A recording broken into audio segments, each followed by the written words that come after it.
Hey y'all! This week in history, we look at one of the darker passages in American history. So I'm talking to you about how the Salem Witch Trials got started in 1692. Now I know what you're thinking, and most of us just assume a witch hunt involves the current president and some sort of foreign dignitary.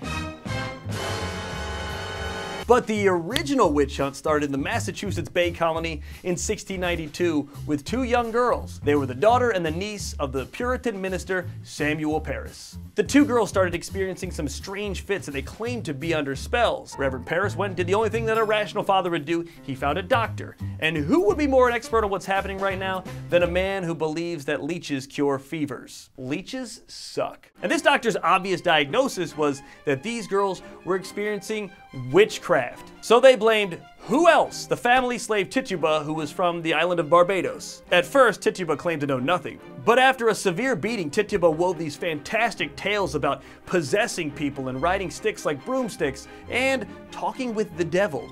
Immediately, other men and women were swept up into the witch hysteria, including one Bridget Bishop. Bishop was a woman who lived in the town, who'd been married 3 times, was an extravagant dresser, a little bit flamboyant for the Puritan taste, and hung out in taverns. Wow, what egregious crimes! Anyway, Bridget Bishop was dragged to trial in June of 1692, right there in Salem. Among the evidence, pretty much hearsay from neighbors, a disgusting physical examination, and this little gem that's literally pulled from the transcript of Bishop's trial. You are a witch. I'm innocent of being a witch. I don't even know what a witch is. How do you then know that you're not a witch? What kind of logic is that?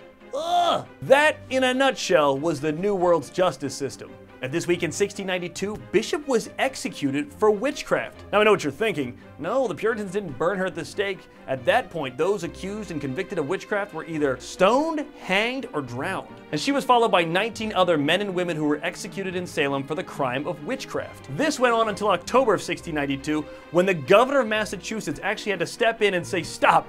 This is all insane. You're executing people with scant evidence and crazy hearsay testimony. Then Salem finally calmed down. But the whole episode was a bizarre abomination of both justice and women's rights in the early colonies. And guess what? This could have all been avoided if one Puritan minister just admitted he raised terrible children instead of trying to find a supernatural reason for the fact that he was a bad parent. Whew, that was a lot. Hope you liked it, and if you did, a like and a subscribe. See you next week on This Week in History.